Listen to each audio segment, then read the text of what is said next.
It was truly a sight deserving of divine retribution. And the guy's downcast, disgruntled expression felt like a personal insult to the leering men. As the heart of Shanda City, a nationally renowned tourist destination, and with it being the weekend, Shanda's city square bustled with activity, crowded with people and filled with a cheerful atmosphere. But Harry Osborn felt no joy. He still couldn't understand. 17 or 18-year-old girls liking to shop was one thing, but this woman, a university professor, also enjoyed shopping. It was a waste of time, unproductive. But even if he didn't understand, he had to bite his tongue. He didn't take this fierce woman seriously. At worst, if pushed too far, he could just pin her to the sofa and spank her. The problem was, she kept running to his old man to complain. Rude. No gentlemanly conduct at all.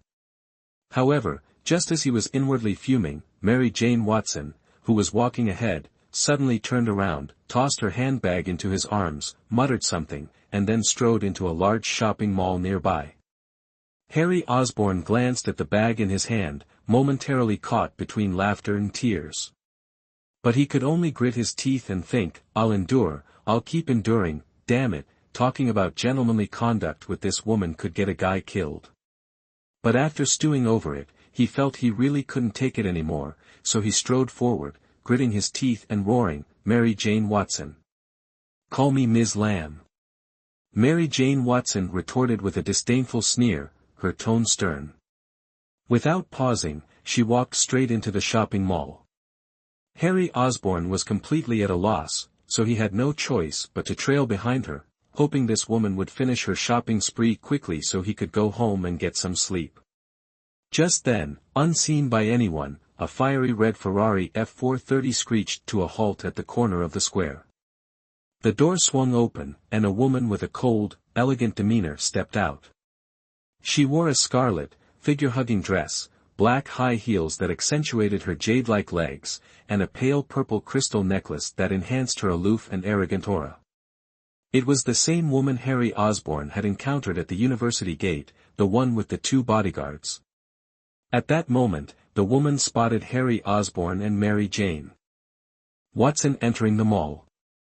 Her face hardened, and without a word, she removed her purple-tinted sunglasses. Sparks of anger flew from her eyes as she gritted her teeth and muttered to herself, I can't believe it, that bastard again. Why is Ms. Lamb with him? A moment later, a look of determination flashed across her eyes, as if she had made a decision.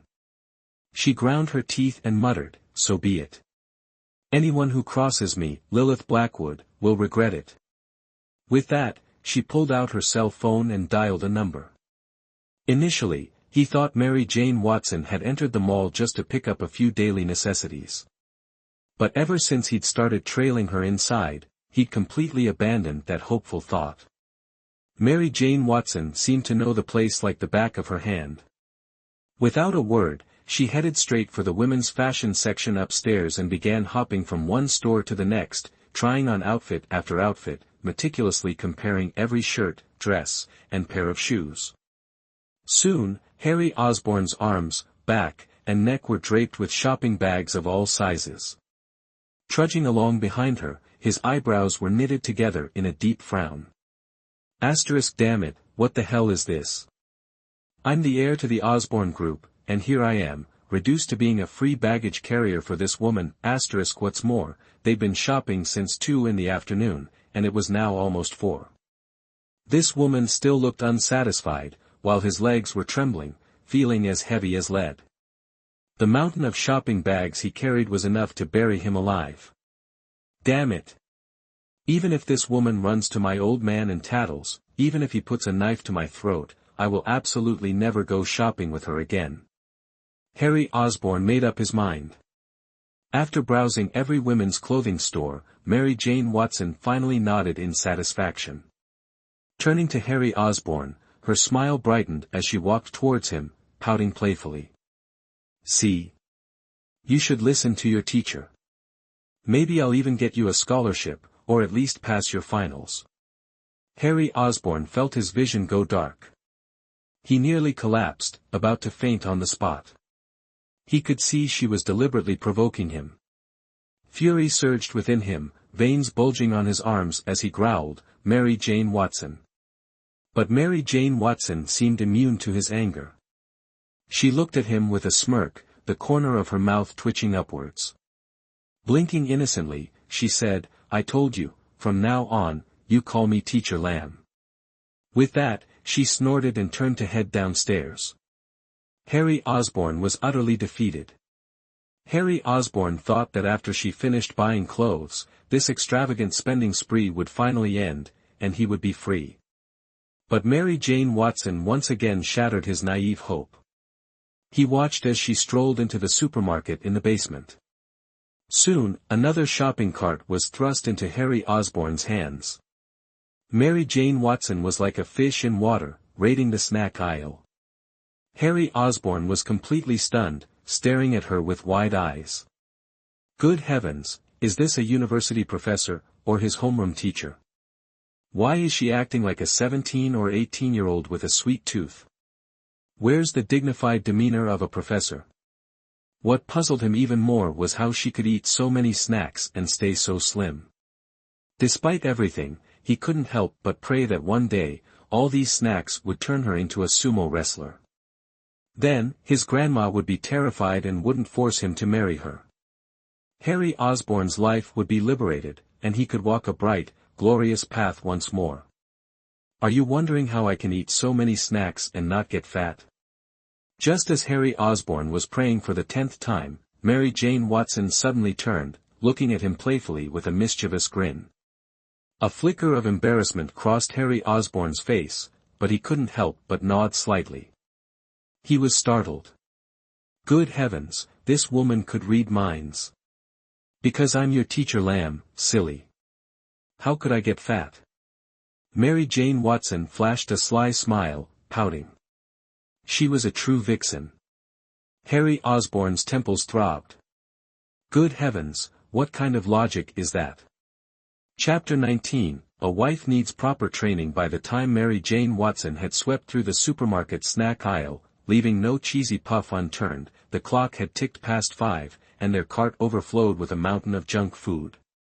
Harry Osborn, utterly drained of energy, his legs wobbling like newborn fawns, could barely stand. Resentment and misery churned within him, he contemplated hanging himself with a noodle.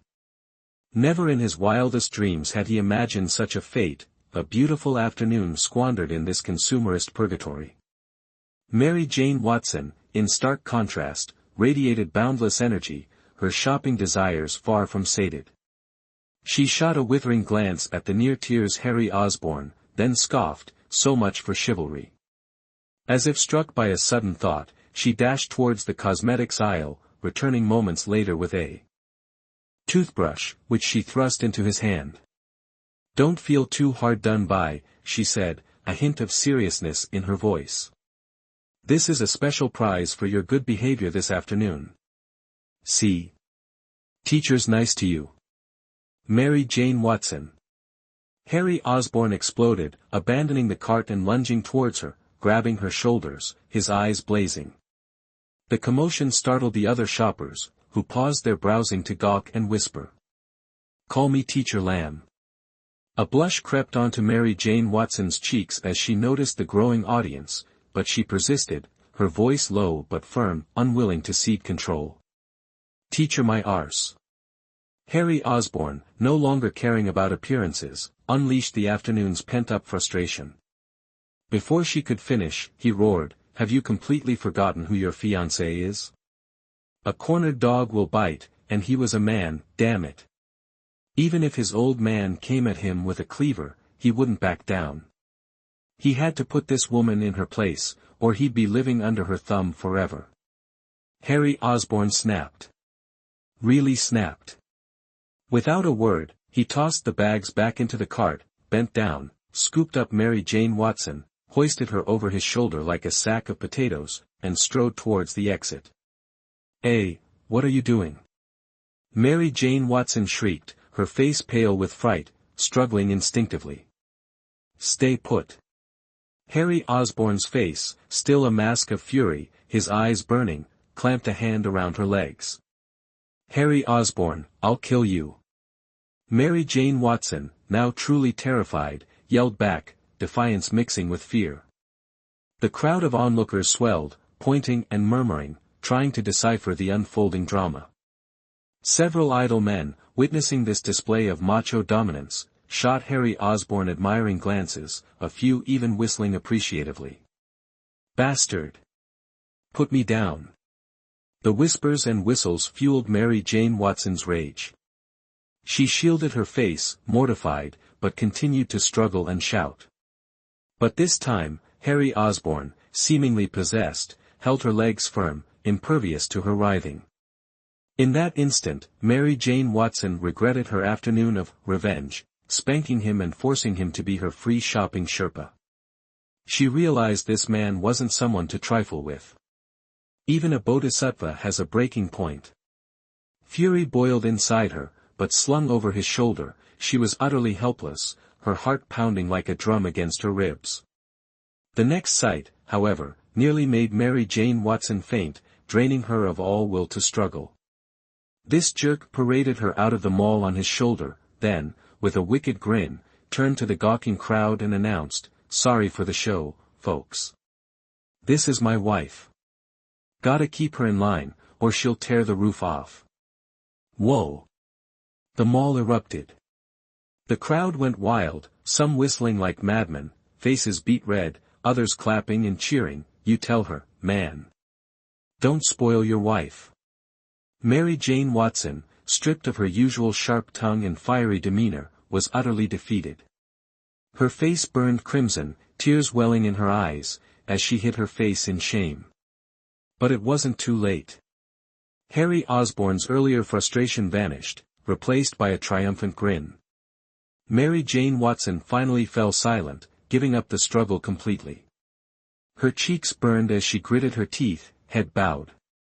At this point, she wanted to storm back into the mall, ask if they sold bombs, buy two, and end it all with this jerk. She had to admit, forcing him to carry her shopping bags was partly revenge, but she'd clearly gone too far and unleashed his wrath. She was his university professor, a respectable academic, yet here she was, slung over a man's shoulder, spanked in public, and introduced as his wife. How could she ever show her face again? Teeth grinding, a whimper escaping her nose, she was helpless, mind blank, heart hammering against her chest. Harry Osborn swaggered out of the mall with her draped over his shoulder, found an empty spot, and without a word, squatted down, intending to lay her across his lap.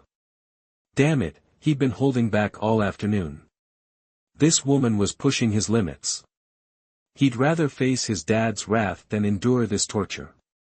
He'd been a pack mule all afternoon, patiently enduring, and his reward was a toothbrush and a condescending, "Good boy. Teacher's proud of you." Provocation, pure and simple. Who could endure this? This was a matter of a man's dignity.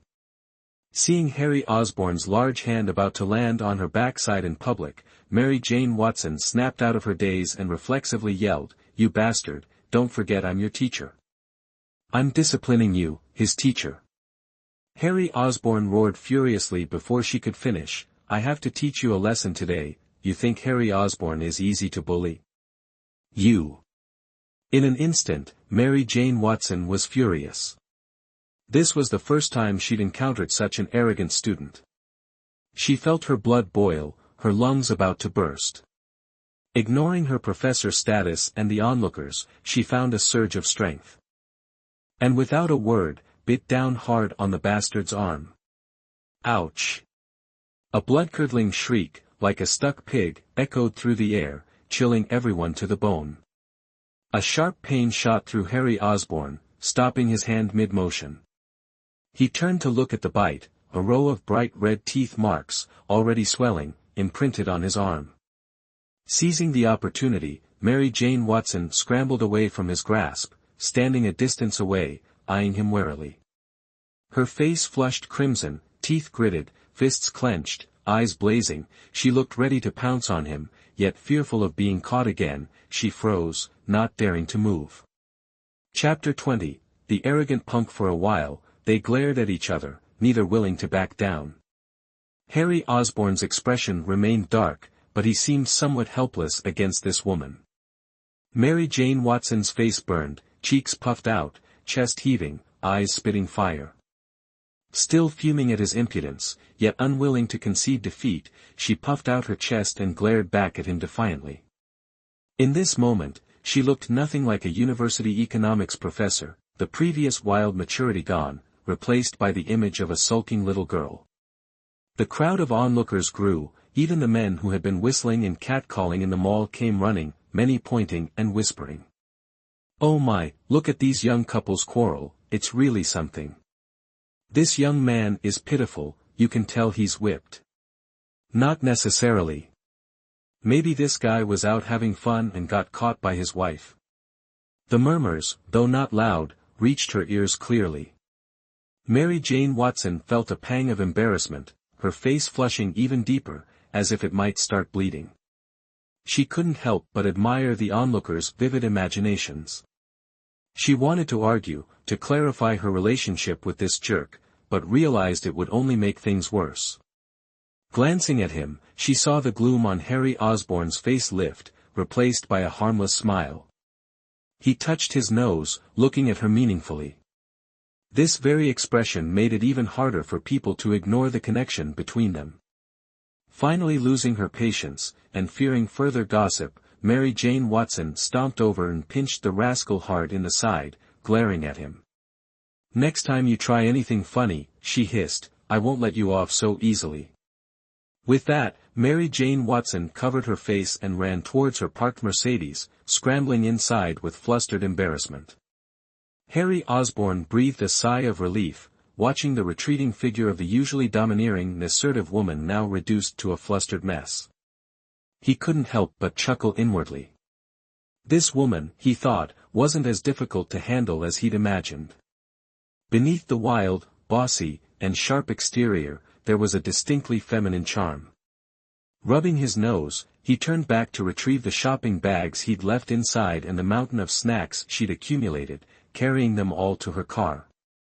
Just as he was about to get in, 5 or 6 young men in loud clothing approached.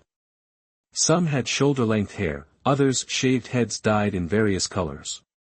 Cigarettes dangled from their lips as they swaggered forward, their thuggish demeanor on full display. Leading the pack was a burly man in his 30s, clad in a black leather jacket. His head was shaved clean, a goatee adorned his chin, and a faint scar traced his face, adding to his intimidating presence. They spotted Mary Jane Watson in the driver's seat of the Mercedes, window down, and paused, their expressions turning lecherous. 2 of them began to whistle.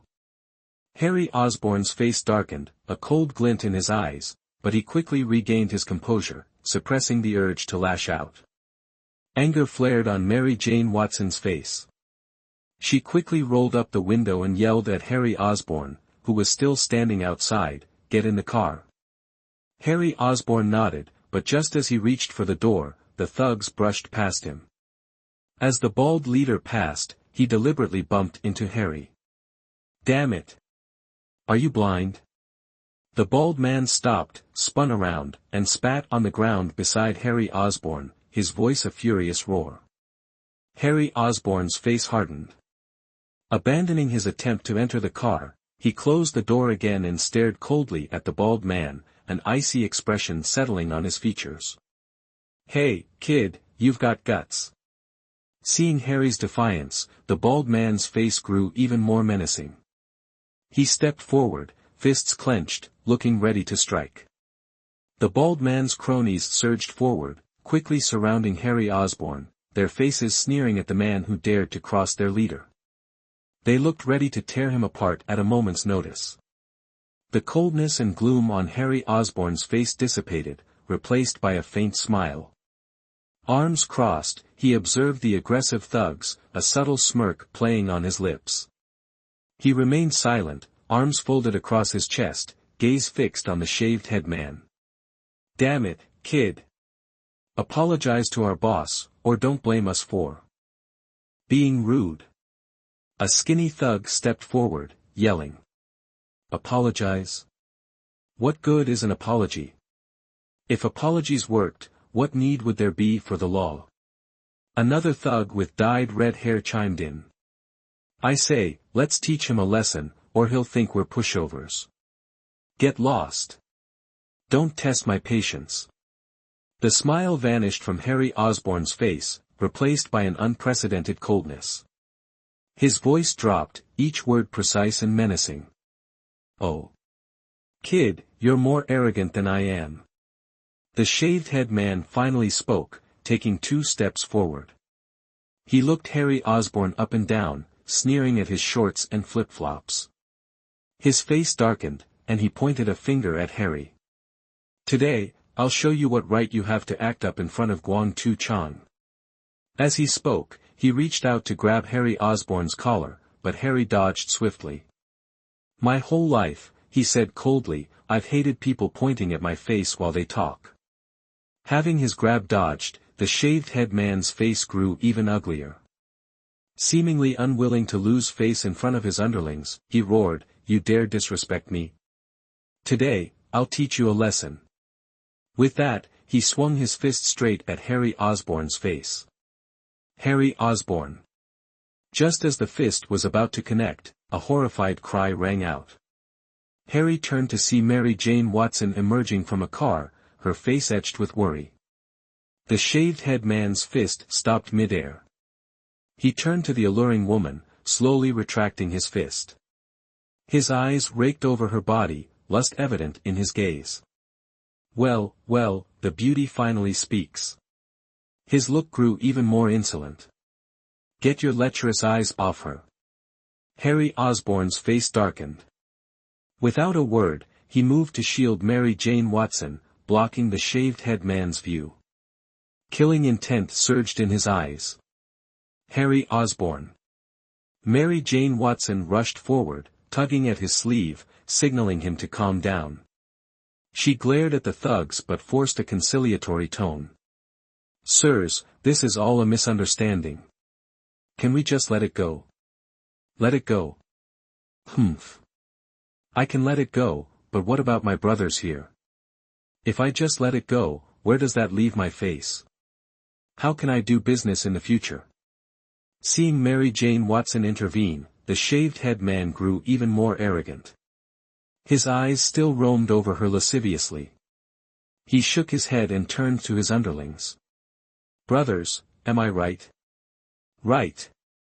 Boss, we absolutely can't let this go, we gotta teach this punk a lesson. The gang of lackeys grew even more aggressive, their shouts echoing. I'm sayin', girlie, you saw it yourself. I'm a reasonable fella, but my crew ain't havin' it. The bald thug smirked, stroking his chin. But I ain't one to back down easy. This bloke's your boyfriend, right? Must mean somethin' to ya. Tell ya what, it's gettin' late. How 'bout you and me grab some grub, knock back a few, get to know each other, and we'll call it even, eh? Get to know my ass. At that moment, Harry Osborn finally snapped, his voice a low growl. He glared at the bald thug, his words dripping with ice. I'm warning you one last time, while I'm still feeling generous, get the hell out of my sight. He'd held back until now, sensing something off about these punks. He was almost certain they were targeting him specifically. As for who was pulling the strings, he had a sneaking suspicion. Glancing at the gleaming red Ferrari F430 parked down the street, his face hardened. Chapter 21, The Beauty's Touch, the hell. You think you can talk to me like that? Harry's outburst enraged the bald thug. His face contorted, he roared and charged, a meaty fist aimed squarely at Harry's face. Look out! To everyone's astonishment, Mary Jane Watson, who Harry had been shielding, cried out. In a flash of instinct, she darted forward, placing herself between Harry and the incoming fist, her arms wrapped tightly around his neck, taking the full force of the blow on her back. Harry's body jolted. He hadn't expected such a selfless act from the woman who'd been giving him grief all day. Seeing the thug's fist about to connect with Mary Jane's back, a blow that seemed poised to shatter her, Harry reacted instantly. He pulled her close, then unleashed a ferocious kick. Ack! A squeal like a stuck pig pierced the air, followed by a heavy thud. The bald thug went flying like a broken kite, crashing onto the pavement 3 meters away. His gut felt like it had imploded. Bile rose in his throat, and he clutched his stomach, writhing in agony. Sweat beaded on his forehead, the pain twisting his already unpleasant features into a mask of white, adding a touch of the grotesque. He struggled to get up, but every attempt was futile. Finally, he gave up, whimpering on the ground, his eyes wide with terror as he stared at Harry, unable to believe he'd been so easily incapacitated. The bald thug's lackeys were stunned, gawking at Harry with mouths agape. They began to back away, their earlier bravado replaced by a healthy dose of fear. Harry Osborn, still holding Mary Jane Watson, coldly watched the skinhead writhing on the ground, his eyes filled with murderous intent. Mary Jane's heart pounded in her chest, her mind blank. Her arms were still tightly wrapped around Harry Osborn's neck, her face buried in his chest. Trembling, she seemed utterly terrified. What are you all standing around for? Get him, the skinhead roared furiously from the ground. His 4 or 5 goons hesitated, exchanging glances before lunging at Harry Osborn, fists flying, intending to pummel him and leave him for the stray dogs. Seeing them coming from all directions, Harry Osborn smirked, keeping one arm around Mary Jane Watson's waist as he delivered a series of swift kicks. A chorus of cries followed. The thugs, before even reaching him, were sent sprawling, landing hard just like their leader, clutching their stomachs and groaning. One of them even coughed up blood, his head lolling to the side as he passed out. A crowd of onlookers quickly gathered, pointing and murmuring about the groaning thugs. Many looked at Harry Osborn with admiration, their cheers held back only by fear of reprisal. Harry Osborn ignored the curious crowd and the groaning thugs. He looked down at Mary Jane Watson, who seemed unaware of what had just happened, still lost in the tension of the moment. Her eyes were squeezed shut, her nose wrinkled, her long lashes trembling. She was so tense she seemed barely to be breathing, only gasping. Harry Osborn couldn't help but chuckle. He never would have imagined she would jump in front of him like that, risking her life to protect him. It was utterly reckless. The usually composed university professor was acting like a silly little girl. But strangely, Harry Osborn couldn't quite bring himself to laugh. His throat felt tight. This woman, who had always intimidated him with her wild, domineering ways, the woman whose arranged marriage he had so vehemently opposed, had just moved him in a way he'd never experienced before. Seeing her so unlike her usual fierce self, tense and fragile, he gently stroked her hair, brushing away a few stray strands from her forehead. "Wake up," he whispered in her ear. "Don't sleep." "Ah." Before he could finish, Mary Jane Watson snapped out of her daze. Opening her eyes, she saw Harry Osborn's face inches from hers, his expression unreadable. She gasped, startled, and pulled away from his embrace. Remembering her reckless act and the intimate position they'd been in, she blushed crimson, her ears burning. She stood awkwardly before him, flustered and unsure where to put her hands. But in a flash, as if remembering something, she dashed forward, grabbed Harry Osborn's arm, scanned him from head to toe, her heart pounding in her throat. "Harry Osborn, are you hurt? Are you all right?" Harry Osborn stood still, watching the woman, who had completely lost her usual composure, with a knowing look. His Adam's apple bobbed, but he remained silent. Only now did he realize that beneath this woman's fierce and domineering exterior lay a hidden sweetness and kindness. After anxiously checking Harry Osborn over to confirm he wasn't injured, Mary Jane Watson breathed a sigh of relief. Turning to the thug still writhing on the ground, she seemed to finally understand what had happened. Looking up at Harry Osborn with a slightly surprised expression, she seemed equally astonished by how quickly he'd taken them down. She didn't say anything more, just stood there stunned, a trace of fear still on her face, but also a hint of shyness. It seemed even she hadn't expected to jump in front of him without hesitation. Forget just taking the hit, she'd thrown her arms around his neck and practically leaped into his embrace. Oh God, I'm his lecturer, and he's my student, yet I acted so intimately. In that instant, Mary Jane Watson grew even more bashful, lowering her head, unable to meet Harry Osborn's gaze. Harry Osborn didn't say anything more, just took her hand and pulled her to the side. Then, he turned and strode towards the skinhead who was shakily getting to his feet. With his back to Mary Jane Watson, his face instantly darkened, filled with a chilling aura. Without a word, he grabbed the man by the collar, lowering his voice, "I don't care how much you were paid to rough me up. If I'm in a good mood, I'll play along. Everyone's just trying to make a living. But if you harm my woman, I'll make you regret ever being born." Though not loud, his words struck the skinhead like hammer blows, sending a chill down his spine. He struggled to look up at the man's face, a wave of terror washing over him, a primal fear, like the fear of death itself. He didn't know why, but at this moment, he had no doubt that if he said the wrong thing, this man would kill him with his bare hands. Of course, he also didn't understand why such a bizarre thought had suddenly entered his mind. Chapter 22, Lilith Blackwood ashamed. I was wrong. The skinhead's bravado finally crumbled, his voice trembling. He tried to back away and struggle free, but the man's grip on his collar was too tight. His Adam's apple bobbed, sweat dripping from his brow, plastering his fierce face. His voice remained shaky, his words barely coherent. "Wrong, are you? Just realizing it now? Don't you think it's a little late?" Harry Osborn's face twisted into a cold smile, his voice dripping with disdain. "I gave you a chance, but you didn't take it." His words were punctuated by a sudden punch to the gut. Ugh! The skinhead let out a groan, spitting out a mouthful of bloody bile, his eyes glazing over. Agony contorted his face, draining the color from it, leaving it almost black. He lacked even the strength to struggle, his lips trembling as he choked out a barely audible plea, "Mercy, mercy." Harry Osborn ignored him, delivering a series of stinging slaps across his face, each blow echoing sharply.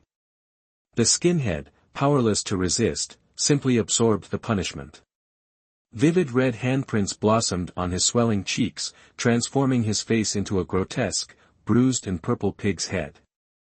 His eyes were vacant, even the pleas for mercy silenced. "Don't let me see you again. Every time I do, you'll get this." Harry Osborn finally stopped, his voice icy, releasing the man's collar. The skinhead collapsed, landing heavily on the ground, whimpering. Harry Osborn spared no further glance for the now prostrate thug, turning to face the cowering group of remaining punks. "Get out of here," he snapped. Like pardoned prisoners, the punks scrambled to their feet, hauling their unconscious comrade and their leader away, their retreat a pathetic hobble. Once they were gone, Harry Osborn turned and walked towards Mary Jane Watson. Seeing her stunned expression, he offered an awkward, almost sheepish smile, opened the car door, and gently guided her into the passenger seat. About to get in himself, he paused, glancing at his red Ferrari parked by the curb. After a moment's thought, he turned back to Mary Jane Watson. "Stay here," he instructed. "I'll be right back." With that, he strode towards the Ferrari, a confident smirk playing on his lips. Inside the Ferrari, Lilith Blackwood lounged in the driver's seat, limbs limp, staring towards the mall parking lot, her face a mask of fury. "Damn it," she slammed her hand against the steering wheel, her face cold, her chest heaving. "Useless idiots. So many of them, and they can't even handle one student. Bragging about how tough they are."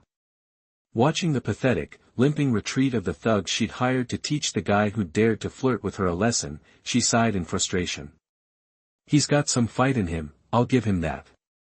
But what's his connection to Ms. Lamb? They seemed awfully close." Grinding her teeth, a moment later, she snorted coldly, "Even if this guy has a good relationship with Teacher Lamb, I still can't swallow this anger. I, Lilith Blackwood, swear I'll teach this bastard a lesson he'll regret." Just as she finished speaking, she started the car, but right as she was about to hit the gas, a provocative voice suddenly rang out beside her ear, "What's the rush? Finished watching the good show and in a hurry to leave?" Lilith Blackwood immediately turned her head and saw the passenger door open. A young man wearing shorts and flip-flops, his hair a bit messy, plopped down and looked at her with a provocative and suggestive expression. It was none other than Harry Osborn. Lilith Blackwood's face darkened even more, seemingly remembering the incident at the school gate. Even though she almost hit this bastard and humbled herself to apologize, she ended up being teased by him. Her face paled, her eyes seemed to spit fire, and she yelled, "What are you doing here? Get out!" She had just paid someone to teach this guy a lesson, but he had discovered it. She couldn't help but feel a little embarrassed and ashamed. About what just happened, I'm the victim, after all. Although the thugs you found were indeed trash, not even enough to fill the gaps in my teeth. But don't you think you owe me a reasonable explanation for this? Harry Osborn's smile widened as he leaned back comfortably in the passenger seat, crossing his legs and folding his arms across his chest, seemingly completely filtering out this woman's anger. He lowered his voice and spoke suggestively. "I have nothing to explain." Lilith Blackwood grew even angrier, gritting her teeth and snarling, "I admit those people were hired by me. Consider yourself lucky today, but I can only tell you that Lady Luck won't always be on your side. Sooner or later, you'll fall into my hands, and you'll pay for what you did today." "Really? I'm very curious. How exactly are you going to make me pay?" Harry Osborn maintained his classic wicked grin. "You bastard. Get rid of that lecherous look. Do you believe I'll gouge your eyes out?" Lilith Blackwood immediately recognized the provocation and aggression in the man's eyes. Her face paled further, and she roared furiously. In her anger, she reached out to push him out of the car. "Get out!" But ironically, just because of that movement, her body leaned forward slightly, causing the collar of her shirt to open a bit. "Ah!" Lilith Blackwood finally noticed the man's momentarily stunned expression and immediately let out a cry of alarm. Her movements became even more forceful as she began to punch his arm and push him out of the car, her face turning incredibly embarrassed and angry in an instant. But ironically, the man remained leisurely seated, his legs crossed high, unmoving no matter how hard she pushed, as if he had turned into a stubborn rock. His expression became contemptuous, and he even began to click his tongue. "You bastard, I won't let you go." In that instant, Lilith Blackwood completely lost her temper. With a furious yell, she raised her hand, ready to slap the man's despicable face. Yet, at this very moment, Harry Osborn suddenly extended a large hand, firmly gripping her wrist and pulling it forward. Lilith Blackwood, losing her balance, tumbled forward. A flicker of panic crossed her face as her other hand instinctively pressed against his chest.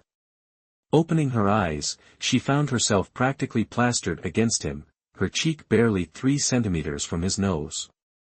She could distinctly feel his hot breath on her face, mingled with the strong scent of tobacco clinging to him.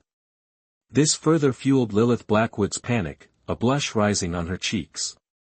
She struggled, desperate to put some distance between herself and this man she loathed, but his grip was like iron, holding her immobile. Utterly stunned, Lilith Blackwood felt a nameless shame rise within her, confined in the car's cramped space, fearing what this man might do. Chapter 23, The Enigmatic Man. However, at this precise moment, the disdain on Harry Osborn's face vanished, replaced by a cold, somber expression. "What are you doing?" Lilith Blackwood, her tension mounting, saw the sudden shift in the man before her and felt a surge of fear. Her voice trembled as she spoke, her body instinctively recoiling. For some reason, his gaze instilled a primal fear within her, a bone-chilling dread that enveloped her entire being. "Rest assured, although I admit you're a rare beauty, I have no interest in hot-tempered little misses like you." Harry Osborn, clearly aware of her apprehension, sneered. "I can let today's incident slide, I haven't suffered any losses." But I don't expect a repeat performance. I'm not in the habit of hitting women, but that doesn't mean I'll let you constantly challenge my patience. You. Lilith Blackwood, one hand still trapped in his grip, used her other to brace herself against his chest, stubbornly resisting being completely pressed against him. Words failed her as his hot breath washed over her face, evoking a strange sensation. Furthermore, if you want revenge, I'm always available. I'll be at Tianfu University next year. But if something like today happens again, if your vendetta against me inadvertently harms Mary Jane Watson, you'll pay the price. Of course, I hope you'll try not to provoke me. I don't have much free time for these tedious games, headmistress. Harry Osborn spoke coldly, finally releasing her. He then opened the car door and stepped out. Just as he closed the door, he turned back and casually remarked, "That rebellious, bewitching Anna Sway scent doesn't suit you at all. I suggest you switch to Burberry next time we meet. A touch of elegant, natural fragrance might be more appropriate." With that, he slammed the car door shut, not even glancing at her, and turned towards the Mercedes parked in front of the mall. Lilith Blackwood finally breathed a sigh of relief, her chest heaving as she collapsed weakly into the seat, panting, her face flushed, her eyes filled with conflict and shame. As the pampered and dazzling young mistress of the renowned Blackwood family, she never imagined that under the cold, furious gaze of that man, she would be utterly incapable of resistance, her pride and dignity seemingly crushed in an instant. Now, she realized this man was not as simple as she'd thought. It wasn't just that he'd easily defeated her two skilled bodyguards at school, or that he'd just pummeled the thugs she'd hired, but the overbearing aura he exuded had instilled a deep fear within her, sending chills down her spine. When he'd gripped her hand and whispered that low, menacing warning in her ear, she had no doubt he wasn't just bluffing, he was a man of his word. And that indomitable aura, Lilith Blackwood understood, wasn't an act. It was an innate quality honed by years of command, an arrogance that looked down on the world. The irony was that he wore only shorts and flip-flops, his hair a mess, looking less like a threat to Lilith Blackwood and more like a down on his luck, perhaps even destitute, nobody. Curiosity gnawed at her. Who was this man? What was his true identity? Sitting numbly in the driver's seat, heart pounding, she watched his solitary figure disappear into Mary Jane Watson's white Mercedes. As the car sped off and vanished into the city traffic, she muttered, "That bastard, he's fast. I was going to ask him to apologize to Ms. Lamb. He almost hurt her." But then, recalling his invasive gaze lingering on her neckline, the look of disdain in his eyes, anger and shame flared. She slammed her hand against the steering wheel. "I don't care who you are," she hissed. "You've crossed Lilith Blackwood, and I will have my revenge. You'll pay for your arrogance. No man has ever treated me like this." Moments later, she pulled out her phone, hesitated, then made a call, her expression conflicted. "Prepare some Burberry perfume product materials," she said before hanging up, starting the car, and speeding away. On the way home, Mary Jane Watson had intended to drive, but Harry Osborn, in a typically domineering fashion, prevented her, wordlessly shoving her into the passenger seat and taking the wheel himself. The drive back was silent, a stark contrast to their journey to the university. The atmosphere in the car was stifling. Mary Jane Watson seemed lost in thought, replaying the dangerous encounter. She couldn't shake the memory of instinctively shielding this man from a punch, of throwing herself into his arms and clinging to his neck, of being held close, her face buried against his chest. Though he was her fiancé, a betrothal forced upon her by their families, he was currently just her student. She remained firmly opposed to the arrangement, only agreeing after a losing battle with her father. She'd reluctantly compromised, accepting the absurd condition of living with him and becoming his homeroom teacher. He was only 2 years younger than her, but at 23, he hardly seemed like a freshman. What surprised her more was the domineering, icy demeanor he displayed while confronting the thugs. It wasn't the behavior she expected from a 23-year-old. He'd taken control of the situation in a matter of seconds. Then again, as the heir to the Osborne group, he was hardly an ordinary young man. She knew the reason he'd finally snapped and lashed out at the bald thug was anger fueled by concern for her safety, by the fact that she'd almost been hurt. Her thoughts in turmoil, she glanced at him. He seemed to have shed his usual playful arrogance. He drove in silence, his face calm and focused on the road ahead, his expression unreadable. She realized she didn't understand him at all. Her lips moved silently for a moment before she finally spoke, her voice low, "Don't read too much into it. I jumped in front of you because you're my student. I would have done the same for any of them. Would you really throw yourself at any student in that situation?" Harry Osborne asked, turning his head slightly with a teasing smile. "Well, it was just instinct." Mary Jane Watson's cheeks flushed. She bit her lip, knowing any further explanation would only make her seem more disingenuous. "Drop the teacher act around me," Harry Osborne said, his voice low as he turned back to the road. "You know our real relationship, and why we're playing this teacher-student charade. I don't see you as a teacher, only as a woman. I'll play along for the next year, but I'm not going to pretend." Mary Jane Watson, conflicted, stared at him without speaking. "And another thing," Harry Osborne said slowly, each word precise, "if there's any danger, you better stay far away from me. If you dare to rush in recklessly like today, don't blame me for being unkind. But I'm your lecturer, so I should." Mary Jane Watson muttered, a flicker of defiance in her voice, as if unwilling to be lectured by him. "Lecturer my ass." Harry Osborne slammed on the brakes, the Mercedes-Benz screeching to a halt. He spun around, fury etched on his face, cutting her off mid-sentence with a low growl. Mary Jane Watson flinched, her face flushing crimson. Her lips moved as if to retort, but seeing his grim expression, she bit back her words, turning to stare out the window. "Who's he think he is, yelling at me like that?" she mumbled. "Like I'm scared of him." Chapter 24, Underlying Feelings. Seeing Mary Jane Watson finally drop the lecturer act, Harry Osborne's anger subsided slightly. He restarted the car and sped off. Silence hung heavy in the car. Mary Jane Watson, still fuming, puffed out her cheeks and sulked, occasionally letting out a huff of indignation. She refused to be cowed by his overbearing attitude. What galled her most was that this man, her student, who had trailed after her like a lost puppy carrying her bags just that afternoon, was now acting so domineering. He was supposed to be the student. Though she knew his outburst stemmed from concern, from not wanting her to get hurt, she still felt resentful. Harry Osborne ignored her, focusing on the road. Her small act of bravery had stirred something within him, a touch of warmth in a place he kept carefully guarded.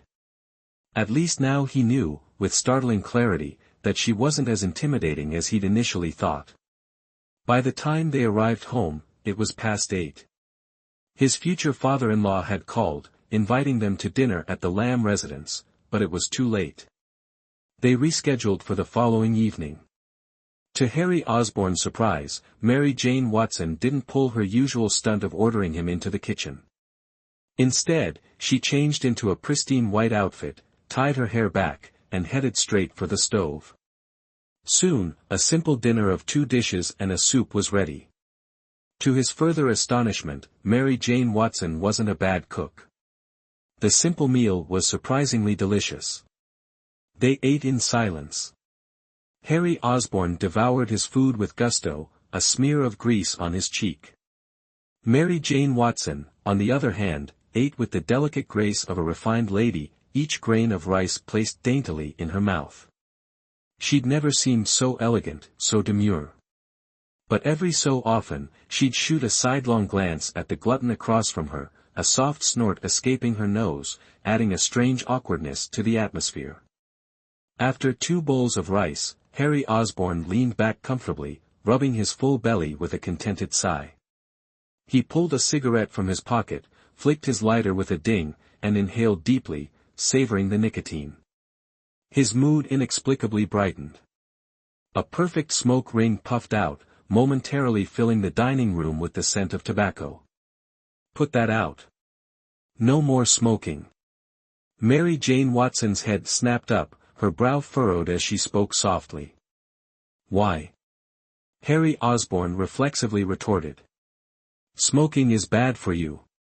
You need to quit. Mary Jane Watson huffed, her expression serious.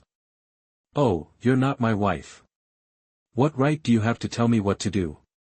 A sly grin spread across Harry Osborn's face. His eyes flicked down to her ample bosom, and he clicked his tongue. Unless, you're planning to accept this engagement and marry me? You shameless jerk. In your dreams. Mary Jane Watson's face flushed crimson. She gritted her teeth, stood abruptly, and began clearing the dishes, stomping angrily into the kitchen. Harry Osborn turned, watching her retreating figure, the flush in her cheeks, the indignant puff of her face. He couldn't help but chuckle. He got up and returned to the living room sofa, switching on the TV. Flipping through the channels, he found nothing worthwhile, only talent shows featuring near-death experiences and melodramatic soap operas designed to make old ladies cry. He was about to head to his room when Mary Jane Watson emerged from the kitchen. She sat down opposite him, a serious expression on her face. Oh, right, she said, tomorrow is the official start of classes. I know you're not planning on actually getting a degree here, but I expect you to fulfill your duties as a student. There are some freshman orientation activities tomorrow, and I expect you to attend. Why? Harry Osborn felt a surge of annoyance. He looked at her wearily, ready to argue. Because I'm your teacher, and I have an obligation to hold my students accountable. A bright smile lit up Mary Jane Watson's face. She seemed to relish this teacher role, especially in front of him. A sly, fox-like glint entered her eyes. And by the way, I run a very strict classroom. Don't let me catch you slipping. I reserve the right to inform your parents. Cut the crap. Harry Osborn felt a surge of anger and couldn't help but growl. Inform his parents? This woman was really committed to playing the teacher role. He could see right through her. She was still smarting from his dressing down in the car earlier and was clearly trying to get even. Well, let me be clear. I intend to fulfill my responsibilities as your teacher. Mary Jane Watson's smile grew even more smug, like a declaration of war against the man who had berated her earlier. You'd better not give me any reason to find fault. Of course, if you can't handle it, you can always tell your dear old dad to cancel this engagement. After all, I know that if the engagement is off, you'll have no reason to stay here. Mary Jane Watson. Harry Osborn felt a surge of fury ignite within his chest, his blood boiling as he roared through gritted teeth, his face a mask of terrifying pallor. Damn it, he finally saw through this woman's cunning scheme. She clearly opposed the engagement but didn't dare tell his future father-in-law, wanting to maintain her image as a dutiful daughter. She deliberately used this tactic to force him to initiate the cancellation with his old man. Bloody hell. I've even signed an unequal treaty. If I dare bring this up, I'll be lucky to escape a good thrashing. This woman is truly insidious. All right. That's all I wanted to say. You're on your own from now on. Ignoring his rage, Mary Jane Watson remained unaffected, curling her lip. Dismissively. With elegant poise, she rose and stated firmly, and by the way, address me as Ms. Lamb from now on. Disrespecting a teacher is a violation of school rules. With a flourish, she spun around and strode into her room, slamming the door shut with a resounding bang. Unbeknownst to Harry Osborn, the moment she was inside, she leaned against the door, a triumphant grin spreading across her face. Her expression was one of pure, unadulterated glee, like a sly vixen who had achieved her goal. She laughed until she trembled, clutching her stomach until the pain subsided. Wiping a tear from her eye, she shook her small fist at the door. Humph, serves him right for bullying and yelling at me this afternoon. A wave of exhilaration washed over her. The thought of his furious, teeth-gnashing expression made even the lamplight seem seductive, the air around her fresh and invigorating. She realized that witnessing his frustrated anger inexplicably lifted her spirits. This was Mary Jane Watson's law of happiness. After a while, her laughter faded, replaced by a somber expression. Her breath hitched, and a melancholic sadness filled her eyes. With difficulty, she walked to her desk and sat down. Opening a drawer, she retrieved an exquisitely crafted box. Her hands trembled as she opened it, revealing a delicate jade pendant. The flawless jade shimmered under the lamplight, emitting a mesmerizing, ethereal green glow. Mary Jane Watson's face darkened, her eyes brimming with longing and bitter regret. Almost breathless, she cradled the pendant in her palm, her slender fingers tracing its contours with a mixture of tenderness and yearning. 2 crystal tears escaped, tracing paths down her exquisite, soft cheeks, spotting her clothes. Her lips trembled, her pear blossom-like face etched with sorrow. "Where are you?" she whispered. "After 10 years, do you remember the girl you saved from drowning?" Chapter 25, An Encounter with an Extraordinary Person. "Perhaps you don't know," Mary Jane Watson said, tears welling, her fingers tracing the pendant, "that the girl you saved has loved you for 10 years. I don't even know what you looked like then, or your name." Her voice choked with emotion. "Who are you? Where are you now? You probably don't know there's a woman who's loved you for a decade. You might find this funny, but it's true. I didn't even see your face clearly, only this pendant you dropped." Tears streamed down Mary Jane Watson's face, her expression pale and sorrowful. "Father is urging me to marry my betrothed," she said, shaking her head, her fingers clutching the pendant white-knuckled. "I know he's a good man, worthy of any woman, even though I haven't seen him in 20 years, and even though he's sometimes mean and sometimes I bully him. But I can't forget you. If fate is kind, perhaps you'll appear before me." By the end, she was sobbing silently, slumped over her desk, her shoulders shaking with grief. She seemed as fragile and helpless as a leaf trembling in the wind, consumed by sorrow. Harry Osborne, blissfully unaware of all this, sat on the sofa, glaring at her closed door, his teeth grinding with barely suppressed rage.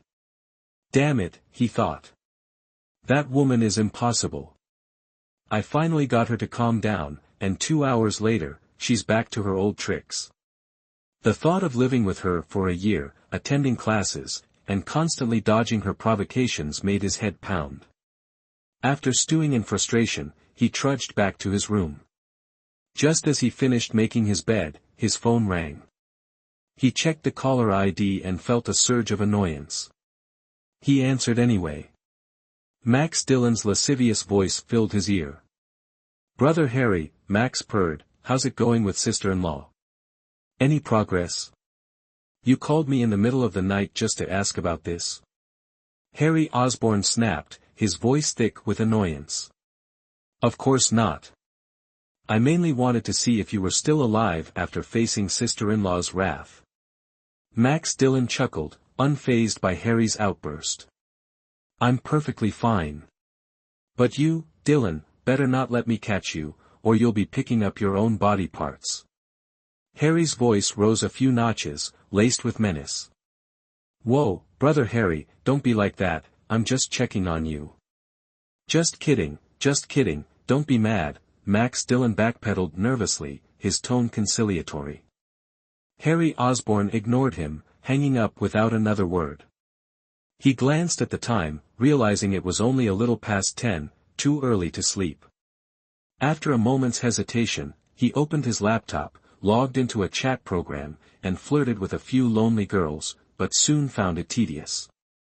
About to close his laptop, he suddenly remembered something and opened the Tianfu University forum. After all, he would be spending the next year here, so it was better to get acquainted with the basics. Oof, the moment he opened the forum, he was so startled he nearly fell off his chair.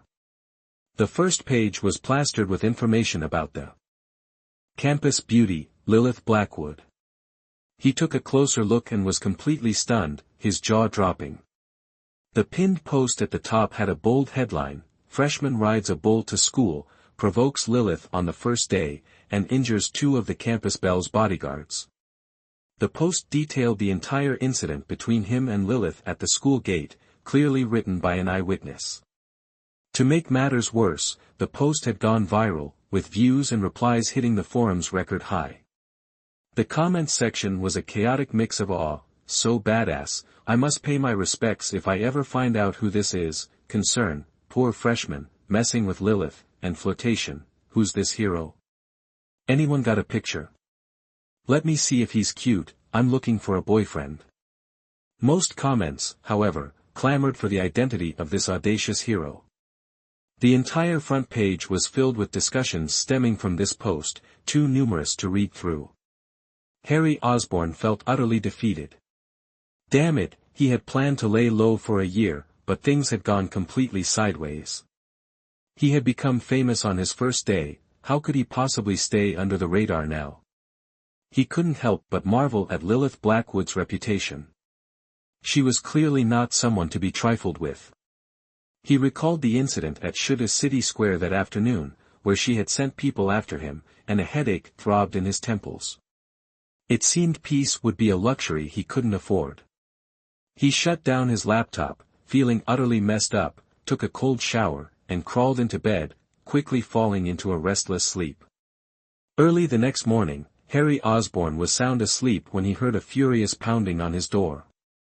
Before he could fully wake up, the door was suddenly flung open from the outside, and Mary Jane Watson stormed in, dragging him out of bed without a word. "Hey, are you crazy?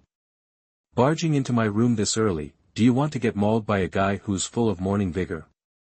Harry Osborn roared angrily. "Don't forget, you're a university student now, you have to get to class on time." Mary Jane Watson yelled back, equally fierce. "And don't think I've forgotten what I told you, don't let me catch you slacking." Exasperated, Harry Osborn glared at the woman who was so smug about being a teacher and having his father's favor. He flung off his blanket, revealing his body clad only in boxers. "You barged into my room this early, aren't you just trying to get a good look at my perfect physique? Well, feast your eyes." "Ah!" Mary Jane Watson's smug and arrogant expression vanished in an instant. She shrieked, quickly covering her eyes, her face flushing crimson. "You scoundrel," she hissed through gritted teeth before stumbling out of the room in a fluster. Harry Osborn's mood improved slightly, but with his sweet dreams shattered, he couldn't fall back asleep. He reluctantly got up and went to freshen up. When he stepped out of his room, he saw Mary Jane Watson already changed and ready to go out.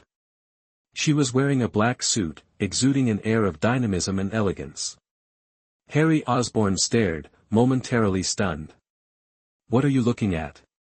Mary Jane Watson naturally noticed the blatant, invasive stare of this jerk.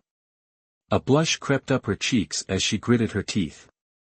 "Pervert," she spat before marching out without another word. Harry Osborn felt a pang of embarrassment. He awkwardly touched his nose and followed her out. Despite this, he couldn't help but feel a sense of wonder, unsure of what this woman's true nature was. The first time he met her, she wore a tight leather skirt and a thin turtleneck sweater, exuding an air of coldness. Yesterday afternoon, in jeans and an off-the-shoulder top with sunglasses, she was full of wild maturity. And now, in this black suit, she resembled a capable and elegant businesswoman. What he found even more irresistible was the occasional shy yet sulky expression she displayed, making her seem like a charming and delicate young woman. Truly a woman any man would find irresistible. Harry Osborn instantly concluded, touching his nose again as he followed her. Chapter 26, Eddie Brock. Harry Osborn had originally planned to wear his shorts and flip-flops to class, but Mary Jane Watson, that fierce woman, stopped him with murderous intent, saying something about how a student should look like a student. She even took out her phone, pretending to call his old man back home. To Harry Osborn's utter frustration and barely contained homicidal rage, before the Mercedes even reached the university gates, this woman kicked him out of the car without a word, saying it was for safety, to avoid anyone discovering they were living together. So, Harry Osborn was utterly defeated. With a deep frown etched on his forehead, he stood pathetically by the roadside, watching the white Mercedes puff out a cloud of exhaust fumes before driving through the gates of Tianfu University. He couldn't help but curse that woman from head to toe, wishing she'd find a couple of flies in her lunch, finally feeling a bit better as he strode onto campus. But glancing up at the flamboyant Tianfu University sign above the gate, his stomach churned with dread.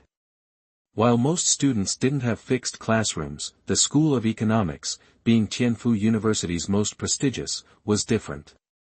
Boasting internationally renowned faculty, a top-ranked economics program, and a steady stream of alumni gracing financial magazines, not to mention its mostly wealthy student body, the school lavished special attention on its economics students, providing dedicated classrooms for each class, eliminating the nomadic scramble for space other departments endured. As it was the first day of freshman orientation, the first activity was naturally the freshman class meeting, an event the school seemed to take quite seriously. While not an extravagant affair, the spacious lecture hall was decked out with colorful streamers and balloons, a large, bright projection on the central screen proclaiming, "Warmly welcome freshmen of the School of Economics." With the meeting not yet started, the lecture hall buzzed with activity. Grinning young men chatted each other up, while the young women plucked balloons from the walls, lining the aisles. Beaming faces filled the room. After all, studying at the prestigious School of Economics was a source of pride. The excited chatter quickly escalated, threatening to lift the roof. Just then, a tall young man entered, sporting faded jeans, a rumpled dark blue athletic jacket, and a straight posture that accentuated his handsome, angular features. His messy hair, falling over his eyes, added an air of world-weariness. Heads turned. Many of the female students stared, a collective gasp rippling through the room, followed by excited whispers and a few bold attempts to approach him. A handsome, imposing man with a touch of ruggedness held undeniable appeal for these 18 and 19-year-old girls. Though his entire outfit probably cost less than 200 yuan, a stark contrast to the designer-clad offspring of wealth and power surrounding him, his slightly shabby appearance was interpreted as charmingly unconventional. The male students, noticing his entrance, were less welcoming. Glancing at his rumpled clothes and slightly hunched posture, their eyes held a mixture of disdain and contempt. Harry Osborn, brows furrowed like two fat caterpillars, couldn't be bothered with the inner thoughts of these 18 and 19-year-olds. He, the heir to the globally renowned, top 10 Osborn Group, still couldn't fathom how he'd ended up in this predicament. Standing at the classroom door, he surveyed the lecture hall, a strained smile plastered on his face. He had to admit, the girls weren't bad-looking, most hailed from wealthy families, their refined upbringing evident in their meticulously maintained appearances. 3 or 4 of them, with their stunning figures, flawless skin, and designer labels like Gucci, were easily an 8 out of 10, total head-turners, the kind of little demons that made men's hearts flutter. But Harry Osborn was in no mood for flirtation. What truly galled him was his age. 23 years old, stuck in a class with a bunch of teenagers. Humiliating. He felt utterly out of place, especially considering he'd earned his economics doctorate from Harvard last year. Resigned, he shoved his hands in his pockets and slunk to the back of the room, seeking the most inconspicuous spot. He prayed for a swift end to this orientation so he could slip out after Mary Jane Watson and go home to bed. Just then, a moderately built guy, around 23 or 24, sauntered over. Dressed in a denim jacket, with hair like a crow's nest and eyes still glazed with sleep, he looked like he'd spent his life holed up in some dingy apartment, binging on certain island nations' adult films, and, well, you get the picture.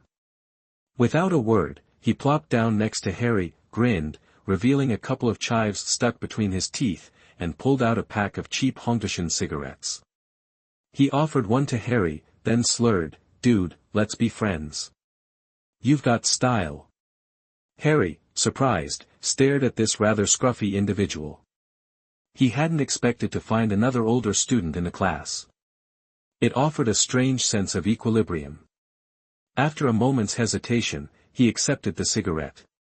The scruffy guy eagerly leaned in, lighting Harry's cigarette with a flourish. Then, with a fawning grin, he said, "Dude, I seriously admire you. We gotta be buds. The name's Eddie Brock." Pfft, Harry nearly choked, staring at the guy with his mouthful of yellowed teeth. "You said your name was what?" "Eddie Brock." Good grief. Decent guys came in all shapes and sizes, but sleazy guys were all sleazy in the same way. This guy, with his audacity, his faded and ripped denim jacket, bird's nest hair, chives and yellow teeth grin, actually called himself Eddie Brock. Whoever said, "Names reflect the person," clearly hadn't met this walking contradiction. Right. I'm Eddie Brock, I named myself. Isn't it cool? Eddie Brock grinned, cocked his head proudly, scratched his straw-like hair, and muttered. Cool. Very cool. Harry Osborn almost threw up, but managed to hold it back. He now understood. This kid was no different from Max Dillon. If Max Dillon was born to annoy people, this guy was here to save the world's food supply. After all, who could still eat after looking at him? The two whispered at the back of the class, oblivious to the fact that all the other students had turned around, staring at the two who dared to smoke openly in class on the first day, their faces filled with indignation. Many of the airhead girls who had wanted to get to know Harry Osborn earlier had lost interest, their faces filled with disgust as they looked towards the back of the class, only to see a cloud of smoke. Many of the boys who had been dissatisfied with the two stood up, rolled up their sleeves, and looked as if they were about to rush forward and throw them out without a word. However, the two seemed oblivious to the angry stares, continuing their conversation, soon arm in arm as if they had become best friends. The not at all handsome Eddie Brock was soon calling Harry, Brother Harry. Harry Osborn was still a little surprised, wondering why this guy had sought him out and said things like, "I admire you so much," when he didn't seem to know anyone at school yet. Chapter 27, Lilith Blackwood. Startling background. Brother Harry, you're the man. After they had chatted until their mouths were dry, Eddie Brock suddenly leaned in, grinning, giving a thumbs up, his eyes filled with admiration like a surging river. "You even dared to mess with Lilith Blackwood, I truly admire you." Oh. Harry Osborn was momentarily stunned, turning to look at him with surprise. Although he already knew that Miss Blackwood was not to be trifled with, he couldn't help but want to pry more information from this kid, so he pretended not to know and asked, "Why wouldn't I dare mess with her? Is this Lilith Blackwood that terrifying?" "Not just terrifying, but utterly terrifying. You didn't know who she was and you still dared to provoke her." Eddie Brock looked at him as if he were an idiot, his mouth agape, seemingly in disbelief. "Dude, you're even cooler than I thought." Harry Osborn curled his lip in disdain, looking him up and down, wondering why he had such an expression.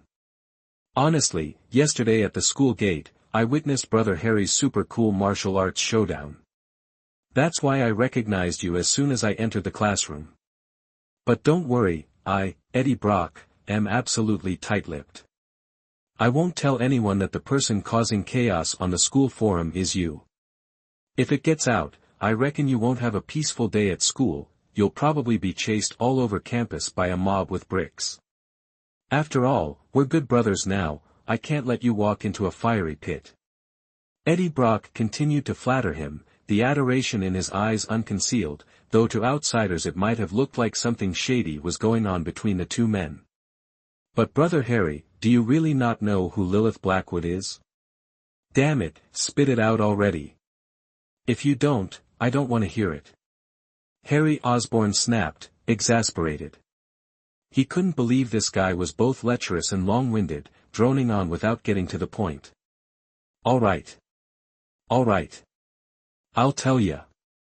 Eddie Brock jumped, leaning closer. "Lilith Blackwood is the top beauty at Tianfu University, a third-year art student. You saw her yesterday, smokin' hot, flawless skin, not a single imperfection. Forget the countless guys chasing her outside campus, just within the university, the number of admirers and secret crushers could fill the artificial lake. And that includes everyone from postgrads to freshmen, loaded rich kids among them. Sounds kinda hardcore, Harry Osborn muttered, rubbing his nose with a wry smile. Remembering how he'd teased the woman yesterday, a shiver ran down his spine. Bloody hell, thank God whoever posted on the forum didn't include my picture. I wouldn't be sitting here chatting with you, I'd be running for my life from a mob of jealous guys with bricks. And that's not all. Her background is seriously high level. Eddie Brock glanced around, ensuring no one was eavesdropping. She's the most doted-on niece of Cassius Blackwood, the current head of the Blackwood family in Shanda City. The Blackwoods have always kept a low profile, many might not know them, but their influence is undeniable. Let me put it this way, nearly half the hotels, nightclubs, saunas, and the like in Shanda City belong to them. And in recent years, the Blackwood family has expanded throughout Tianfu province. Many Blackwoods are industry elites, with a couple even holding director positions in the economic and commercial bureaus of a major economic province. So, despite having no shortage of suitors, Lilith Blackwood has high standards. No one's ever heard of her dating anyone, let alone showing interest in any man. She's not messing around, huh? Harry Osborn sucked in a breath, realizing he'd messed with a seriously powerful heiress, not once, but twice yesterday. And the best part's yet to come. Eddie Brock continued, almost everyone with clout in southwest China knows that this Blackwood heiress is Cassius Blackwood's most prized possession. Rumor has it he plans to hand over the entire family business to her. Everyone knows, you'd rather piss off Cassius Blackwood himself than Lilith Blackwood. She's the untouchable dragon of the entire Blackwood clan. Just 2 months ago, she was at a family-owned bar, and some rich kid, worth tens of billions, got a bit too drunk and didn't recognize her. Thinking she was just pretty, he and his 2 bodyguards tried to hit on her. Guess what happened? And how did that turn out? Harry Osborn couldn't help but shoot another disdainful glance at this gossipmonger, who seemed surprisingly well informed. Well, before this arrogant rich kid could even strut his stuff, he barely sat down across from her, hadn't even opened his mouth, when Cassius Blackwood's people dragged him out and beat him senseless. Heard he ended up with 3 broken ribs, 2 months in the hospital, and only got discharged last month. His 2 bodyguards. Probably never gonna bodyguard again. Eddie Brock paused for dramatic effect. The whole thing blew up all over Shanda City. The kid's daddy started screaming for justice for his precious son. But the moment he started making noise, his family business got hammered by competitors, and even his closest partners started pulling their funding. Their company's still in hot water, almost got swallowed whole by the Blackwoods. Needless to say, nothing ever came of his complaints. Huh, looks like I really stepped on the wrong woman's toes, Harry Osborn muttered, rubbing his nose with a wry grin. As the heir to the globally renowned, top 10 Osborn Group, he wasn't afraid of trouble, but right now, he just wanted to coast through this year at university. He'd always avoided making waves, but judging by his encounter with Miss Blackwood yesterday, she seemed like a fiery, untamed Mustang. And he was certain she wouldn't let things go, especially after he'd so arrogantly threatened her at the Shanda City Square yesterday. So, Brother Harry, I suggest you lay low for a while. I'm guessing Miss Blackwood already has your file, so best to avoid any unnecessary breezes. Eddie Brock offered this advice with a friendly expression. I doubt she'll bother your family, but things are about to get interesting on campus. You've probably noticed, Tianfu University looks calm on the surface, but underneath, it's a den of dragons and tigers. Plenty of big players here. And there are 2 people you absolutely do not want to cross. 2. Harry Osborn asked, momentarily taken aback. Yep, 2. One is obviously Lilith Blackwood. The other is the current student council president, Victor Belmont, third-year math major. Eddie Brock lowered his voice. This guy's a legend around here. Not only is he student council president, he's also captain of the basketball team. Led them to the National University Championship last year. And he's a math whiz, represented the university at the International Math Olympiad, won 2 golds, 2 silvers. Harry Osborn listened intently, his face calm, but said nothing. Of course, these are just superficial accolades. This guy has an unmatched reputation at school. Over the past 2 years, he's built up considerable power, becoming a dominant force, Eddie Brock continued. Many of the usually arrogant rich kids are his underlings. Plus, his family is already influential, the Belmont family's roots run deep in Ningjiang City. What does that have to do with me? Harry Osborn curled his lip, finally speaking casually. I just want to live my school days peacefully. I've never thought about provoking anyone, or wielding any sort of power. Oh, man, how do I explain this? Eddie Brock immediately looked at him as if he were an idiot. I forgot to tell you, this young master of the Belmont family in Ningjiang is Lilith Blackwood's most loyal and longest-standing pursuer. Except for the freshman, almost everyone knows he's been chasing Lilith Blackwood for 3 years. Even though Lilith Blackwood hasn't given him any chance, not even a glance, because of his presence, none of her other admirers dare to confess, fearing retribution. Can you now imagine how powerful this guy is at school? Chapter 28, the formidable female teacher Harry Osborn maintained a harmless smile, as if what Eddie was saying had nothing to do with him. Think about it, your public display with Lilith Blackwood yesterday is already all over the school forum. Although others don't know who you are, with Victor Belmont's resources, finding you will be a piece of cake, Eddie Brock said, his face filled with worry, lowering his voice. As Lilith Blackwood's most devoted admirer, you've offended the object of his affections. Do you think he'll let this slide? What you're saying seems to make sense. Harry Osborn touched his nose, speaking nonchalantly. He hadn't expected Tianfu University to be such a place of hidden dragons and crouching tigers, so deep and unfathomable. He tilted his head and asked, by the way, you're a freshman too, how do you know so much? Ahem. Eddie Brock blushed slightly, seemingly embarrassed by his own perceptiveness. My sister also attends Tianfu University, so I did some research before coming. After all, I have to understand the environment I'll be spending the next 4 years in, right? Harry Osborn nodded, what Eddie said seemed reasonable. But now he was even more curious about this kid's identity and background. To be able to say those things, he was definitely not an ordinary student from an ordinary family. Brother Harry, how about I introduce my sister to you? What do you think? At this moment, a fawning smile appeared on Eddie Brock's face. Don't worry, I might be a bit rough around the edges, but my sister is top-notch. Talking to you, I can tell you're not just anyone, and the key is, we click, that's why I had this idea. If it were someone else, I definitely wouldn't introduce my sister to them. Pfft. Harry Osborn nearly choked on his spit, staring wide-eyed at the lecherous-looking guy, his own eyes practically rolling out of his head. Honestly, he'd only known this dude for 20 minutes, and he was already trying to set him up with his sister. The whole thing felt incredibly bizarre. Looking this aesthetically challenged individual up and down, a flicker of disdain crossed Harry Osborn's mind.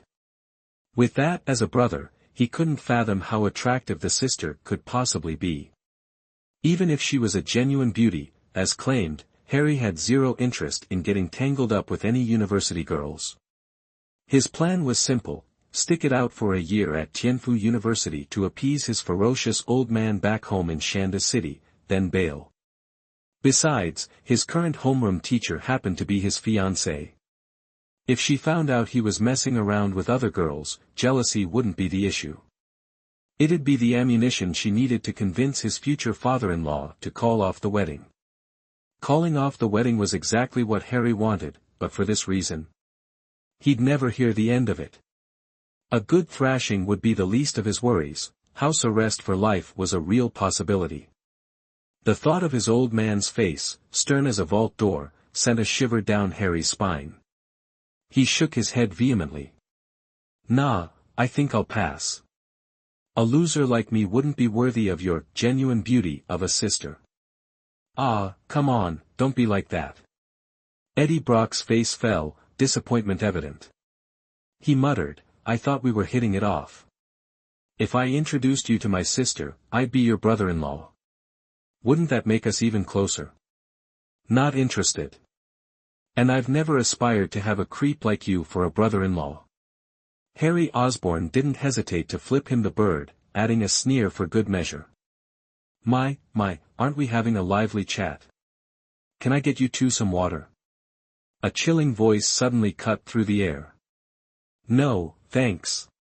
Harry blurted out reflexively, then realized something was amiss. He looked up and nearly fell out of his chair. Mary Jane Watson stood before them, a stack of papers in hand, arms crossed, glaring at him with an intensity that could melt steel. Ms. Lamb. Eddie Brock stammered, grabbing a random book and pretending to read, scooting away as if trying to disavow any connection to Harry Osborn. Humph. Admission standards have really plummeted. They're letting in just anyone these days. Mary Jane Watson snorted, then fixed Harry with another glare. Perhaps mindful of the other students, she refrained from pinching him where it hurt. Instead, she leaned down and hissed in his ear, I warned you. Don't let me catch you slipping again, or I will call your parents. With that, she snorted coldly, then strode away towards the podium, her gait elegant and imposing, carrying the seriousness and formality of a homeroom teacher. Immediately, Harry Osborn felt a surge of anger. This woman could insult without cursing, all sorts of people get in, what the hell, I'm a Harvard economics PhD, reduced to this, who can I complain to? And constantly threatening to call parents, doesn't she know my parent is her future father-in-law? But after a while of fuming, he couldn't do anything but grit his teeth and endure it. Damn it, who made this woman his homeroom teacher, and highly regarded by his old man? Turning his head to look around the classroom, he realized that the class meeting had started without him noticing. The noisy scene from earlier was gone, everyone was sitting upright in their seats. Only now, these students were all turning their heads, staring at him and Eddie Brock with disdain in their eyes, whispering amongst themselves, seemingly looking down on the two loudmouths who dared to chat and boast during the first class meeting, in front of the famous homeroom teacher, as if hoping Mary Jane Watson would kick them both out. Of course, there were two guys who kept giving him thumbs up, their admiring faces almost clapping in applause. Mary Jane Watson quickly returned to the podium, glaring from afar at the troublemaker, but ultimately didn't say anything more. She continued with the material in her hand, which was nothing more than the 4-year economics curriculum, class rules, school regulations, and so on. Apparently, there was also a self-introduction activity at the end of the class meeting. Brother Harry, your luck really isn't ordinary. However, as soon as everyone turned back and Mary Jane Watson continued lecturing, Eddie Brock stealthily turned around, propped up a book on his desk to cover his head, and muttered, yesterday's offense against Lilith Blackwood is one thing, today it's the homeroom teacher. But looking at how angry she was with you just now, it's probably not just because we were talking in class, she probably already had it in for you. Harry Osborn touched his nose, saying nothing, a wry and helpless smile appearing on his face.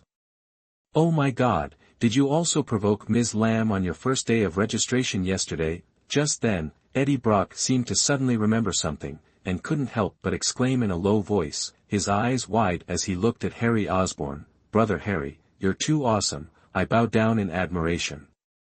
What if I told you Mary Jane Watson wasn't just provoked by me yesterday, but she's also my future wife, would you believe me? Harry Osborn glanced at him, replying irritably. Pfft. I'd believe that. A look of disdain immediately appeared on Eddie Brock's face, as he couldn't help but give him the middle finger, you have to see who Ms. Lamb is, provoked by you, and your future wife too. Harry Osborn felt even more exasperated. Damn it, in this day and age, telling the truth gets you nowhere. He couldn't be bothered to explain himself to this guy. If this lowlife son of a bitch found out about his relationship with Mary Jane Watson, given his gossipy nature, the news would be all over campus before noon. But, Brother Harry, you really shouldn't mess with Ms. Lamb. Eddie Brock suddenly said, his face tense. You can get away with offending other teachers, even the dean of the School of Economics, but not Ms. Lamb. Forget about our grades for a second, she basically holds a lot of power here.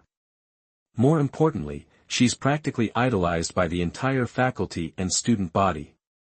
She became a professor at such a young age, her knowledge of economics even impresses the renowned experts here, she's won awards at international economic forums, and in her 2 years as a homeroom teacher, she's earned the respect of all her students.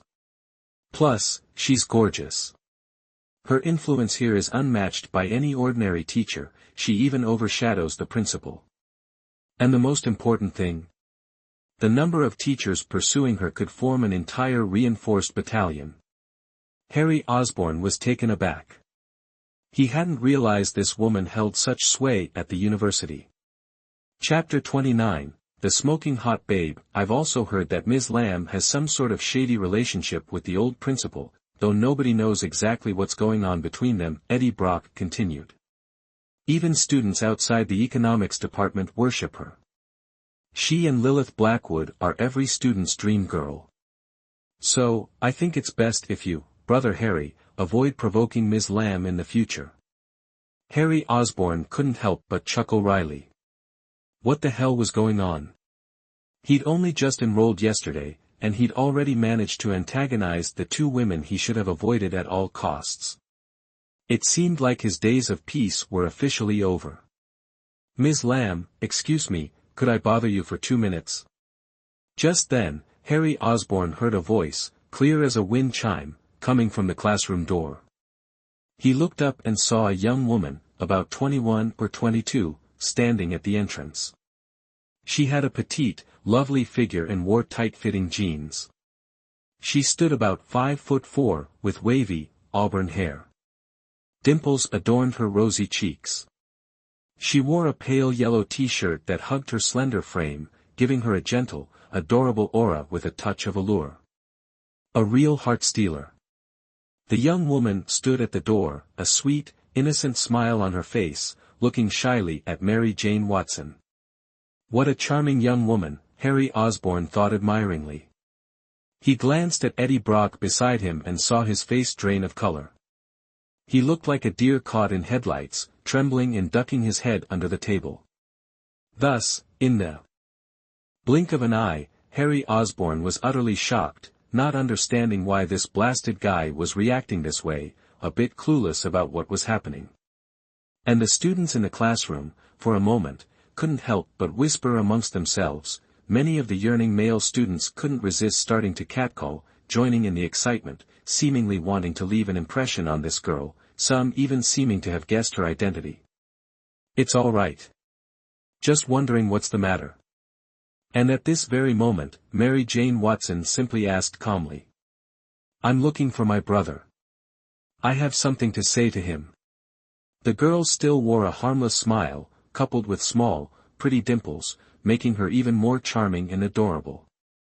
Eddie Brock, come out with me for a bit. Mary Jane Watson seemed to have guessed as well, not saying much, just calling out towards the back of the classroom. However, the following scene left everyone present completely dumbfounded, like a clap of thunder, leaving everyone, including Mary Jane Watson, thunderstruck. Before Mary Jane Watson could finish her words, the adorable smile on the girl's face vanished without a trace, replaced by a gloomy and cold expression, her eyes almost spitting fire, her small hands clenched so tightly they cracked, and in an instant, she charged into the classroom. Furious like a raging lioness, without saying a word, she rushed to the back corner of the classroom, grabbed one of Eddie Brock's ears, and couldn't help but yell, "Get out here! Stop it, what are you doing? This is a classroom, mind your image a bit." In that instant, Eddie Brock's face flushed red, one hand covering his ear, yelling, but under the girl's small hand, he couldn't break free at all, and had to bend over and get up from his seat. Harry Osborn was also stunned, completely clueless about what was happening. Looking at the fierce girl in front of him, a chill ran down his spine, catching a faint fragrance from her, but seeing Eddie Brock, completely opposite to his previous lecherous look, now flustered, he couldn't help but mutter, "Eddie, you're so pathetic. Shut up. This is our Brock family business, what's it to you?" What he didn't expect was that the girl yelled and turned around, glaring at him angrily, shouting. Harry Osborn was completely speechless, quickly raising his hands in surrender, shutting his mouth. Good heavens, it seems like the women at this school, whether teachers or students, are equally fierce. He really didn't know if the world was changing too fast, or if he couldn't keep up with the rhythm anymore. "Hey, what's wrong with you? My ear hurts." Eddie Brock, his ear tightly gripped, looked extremely awkward, but still couldn't help but complain. "What's wrong with you? I'm asking you, my milk this morning, did you drink it?" The girl gritted her teeth and scolded fiercely. "This." In the blink of an eye, Eddie Brock looked a bit guilty, stammering, his face getting redder and redder, but with his ear tightly gripped, he didn't even have the courage to resist. "I don't even need to ask to know you've been sneaking drinks again. It wasn't the cat, was it?" The girl, one hand on her hip, the other twisting his ear, growled, "No way. Today, I'm teaching you a lesson. Ever since Mom and Dad left, you've become a complete mess, even daring to touch my stuff." As she spoke, the girl spun around and ran out of the classroom.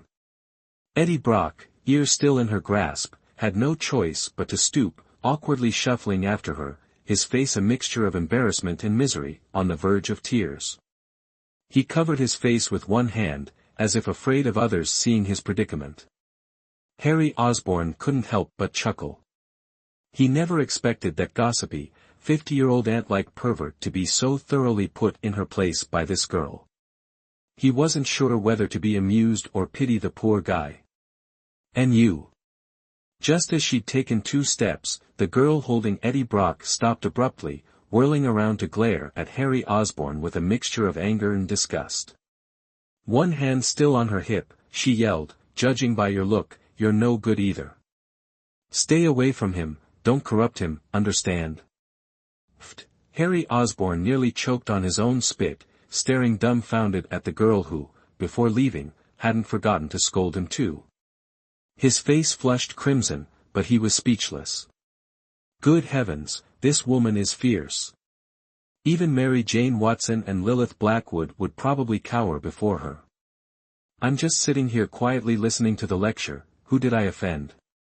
Scolding by a random girl for no reason, who can I complain to?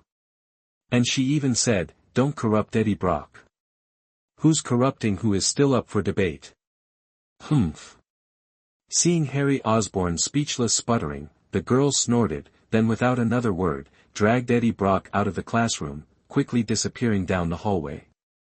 Harry could still faintly hear the distant sounds of a man's pathetic wails, echoing from the corridor. Silence. The classroom fell into a deathly hush. Not a single sound could be heard, save for the thumping of one's own heart. Even Mary Jane Watson was momentarily frozen, standing stiffly at the podium, unable to utter a word. Whoa! A full 5 seconds later, someone let out a shriek, shattering the silence. The classroom erupted into a cacophony of whispers and murmurs as everyone stared wide-eyed at the classroom door, expressions of astonishment etched on their faces. That scene was something you wouldn't even see on TV.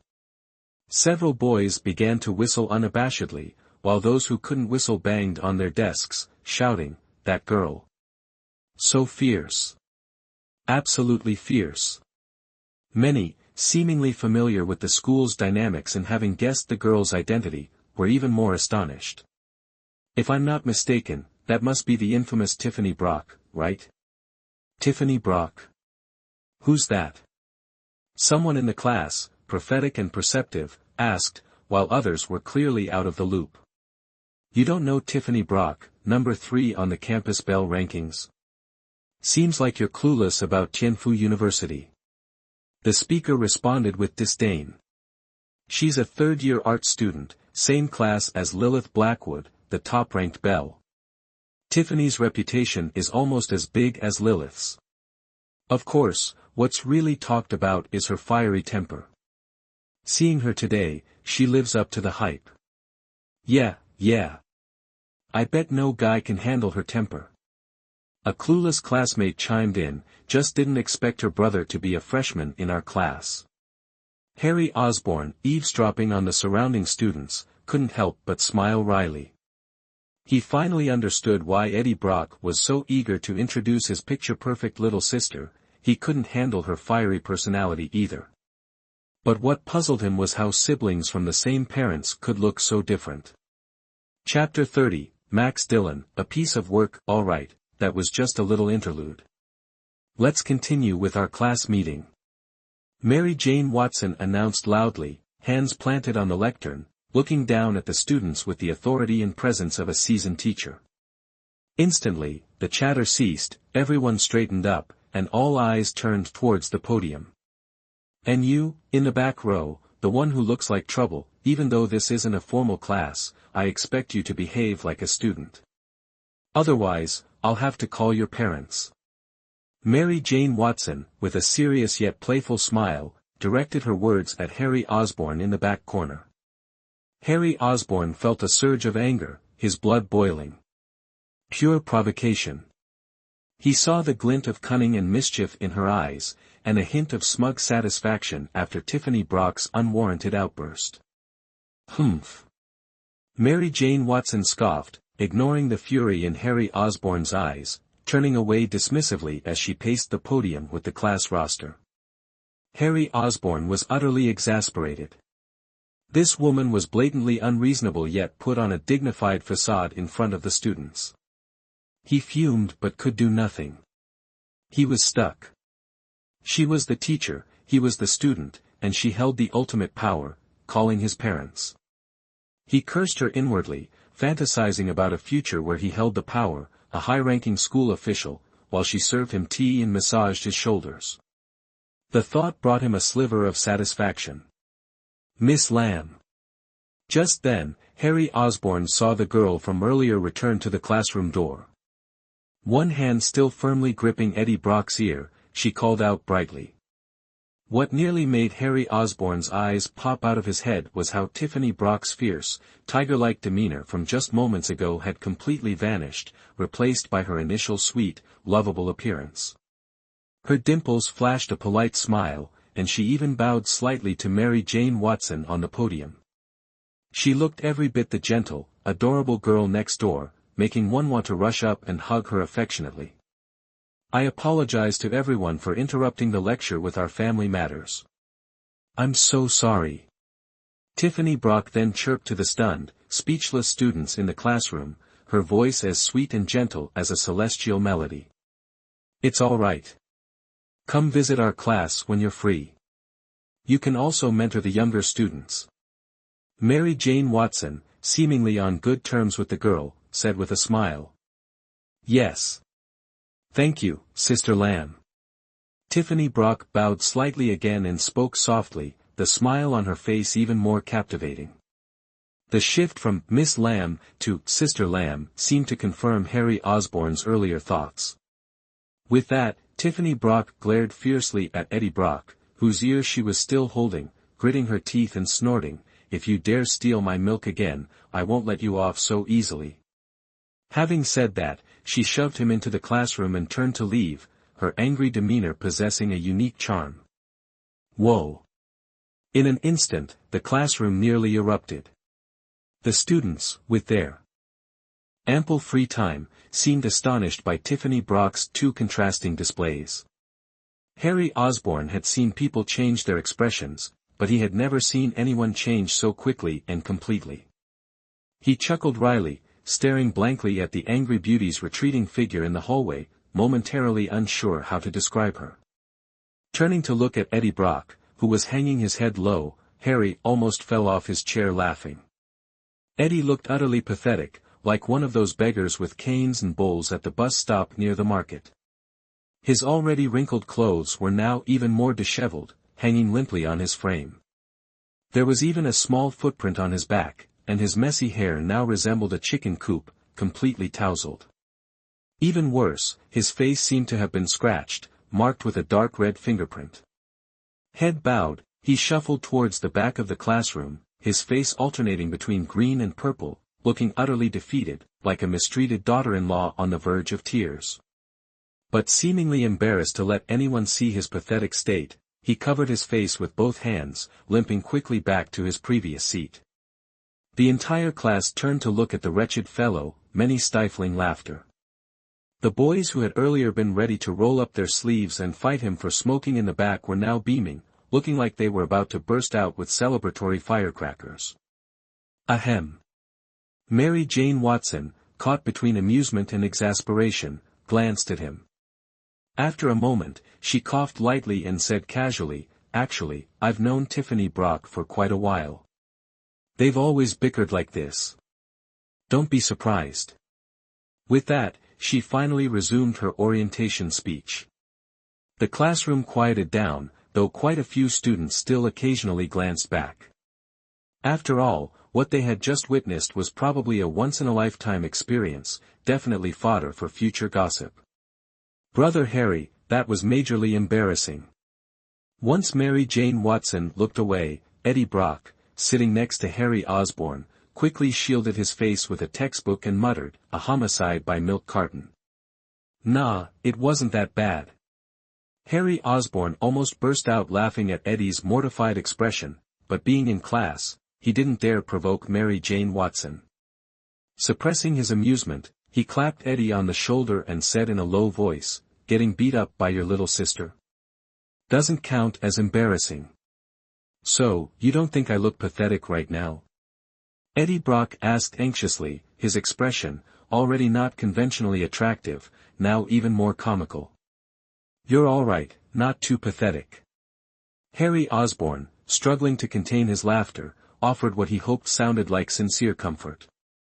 "But tell me, what I don't get is, your ferocious little sister is a junior, so why are you still stuck in freshman year?" "Oh man, don't remind me." Eddie's face reddened further, as if struck by a painful memory. "I don't know what to do. I graduated high school at 16, but my grades were so bad I couldn't even get into a regular university. I don't want to study this crap.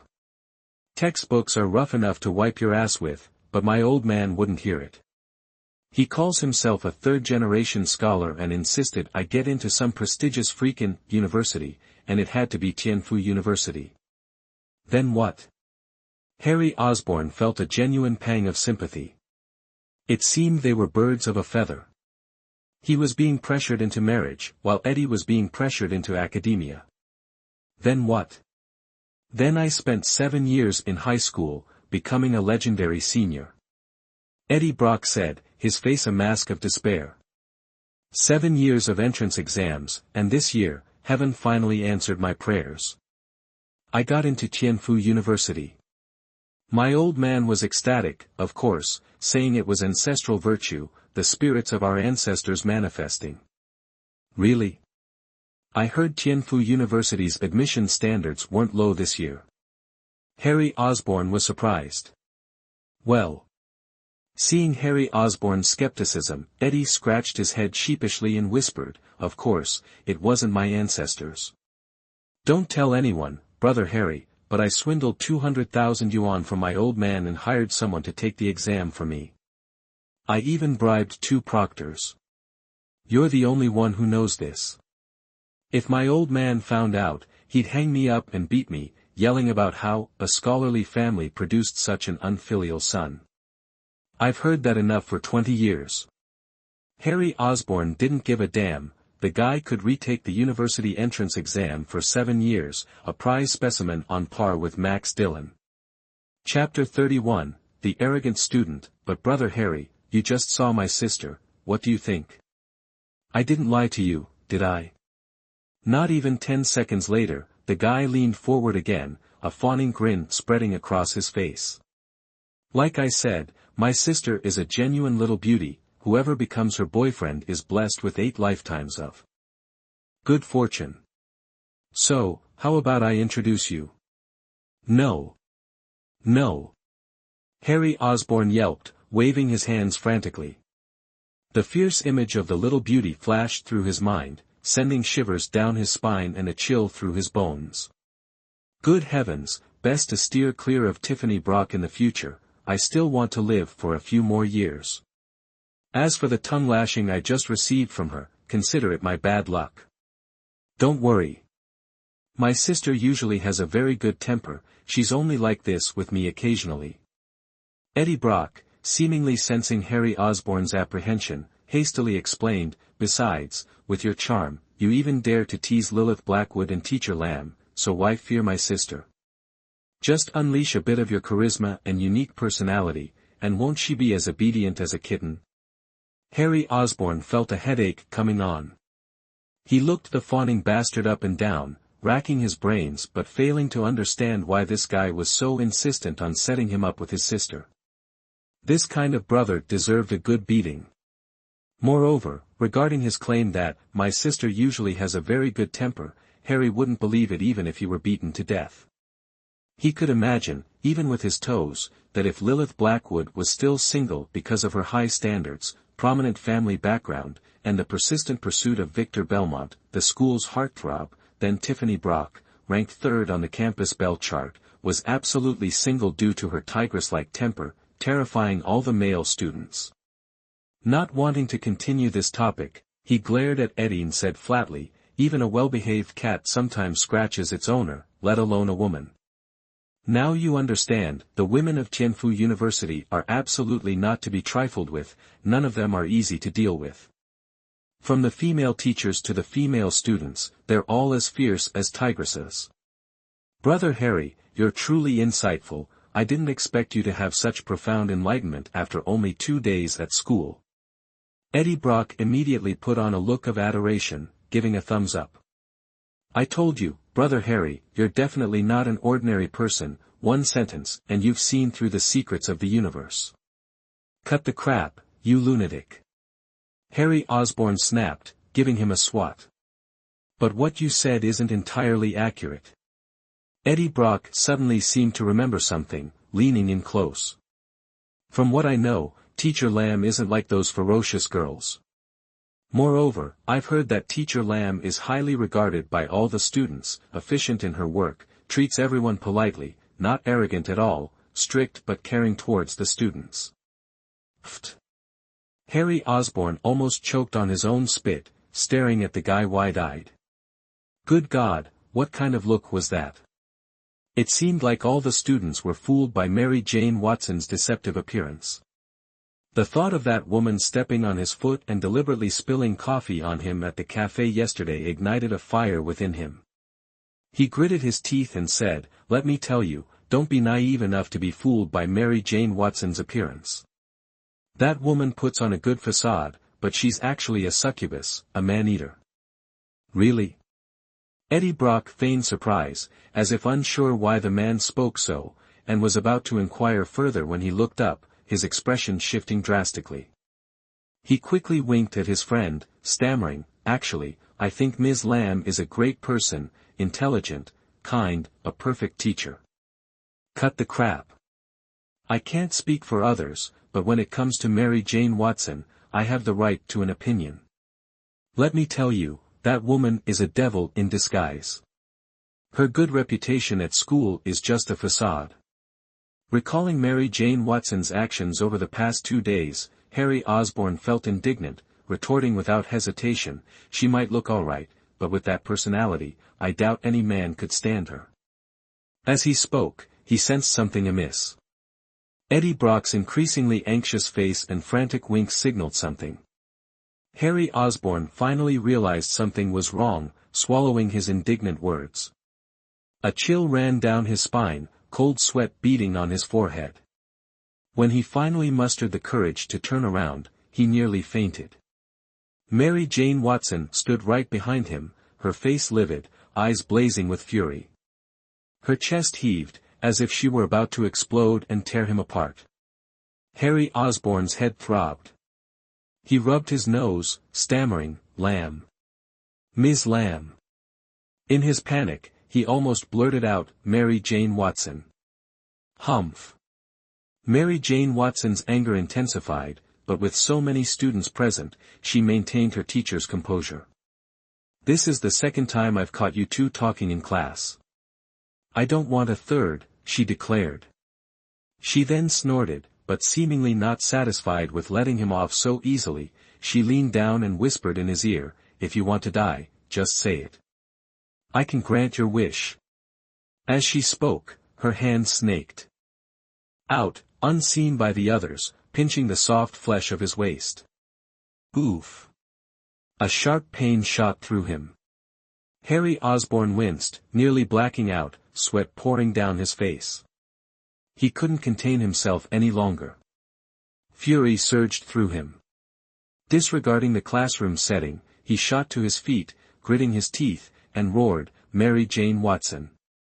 A deathly silence fell over the classroom. Every student turned, eyes wide, staring at the enraged man. Their mouths gaped open, incredulous that this unremarkable student at the back dared to defy all norms and yell at their homeroom teacher. Several male students, clearly Mary Jane Watson's ardent admirers, rose from their seats, rolling up their sleeves, looking ready to pounce and drag the disrespectful student down from the upper floor. Eddie Brock, his face pale with terror, watched the unfolding scene, tugging at Harry Osborn's shirt, signaling him to apologize and lower his voice. As for Mary Jane Watson, in that instant, her fury ignited.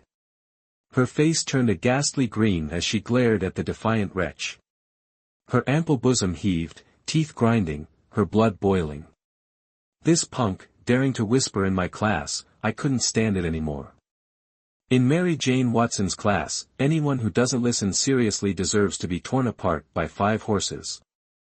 But what I didn't expect was that, as I approached and heard his words clearly, my anger intensified. It was the ultimate challenge to my authority as a homeroom teacher. This jerk dared to call me hot-tempered, saying no man could stand me, and even called me a hag. How could I, Mary Jane Watson, swallow this? But this was a classroom, and I was a teacher, so I had to suppress my anger. But I couldn't control myself completely, so I pinched his waist hard to regain some balance. But what I didn't expect was that this punk didn't restrain himself but stood up furiously, yelling my name in front of everyone with murderous intent. My name, Mary Jane Watson. How could a student call me so disrespectfully? For a teacher with my prestige, this was absolutely taboo, deserving of being drawn and quartered, fried in oil, and thrown into the trash for stray dogs. Chapter 32, Disciplining you severely. In that moment, I, Mary Jane Watson, couldn't hold back anymore. Forgetting my composure as a teacher, forgetting my elegance as a grown woman, I grabbed this punk's ear and dragged him out of the classroom, fuming, you'll stand outside for the entire morning. I'll teach you to zone out in class and disrespect your teacher. Harry Osborn yelped in pain as his ear was grabbed.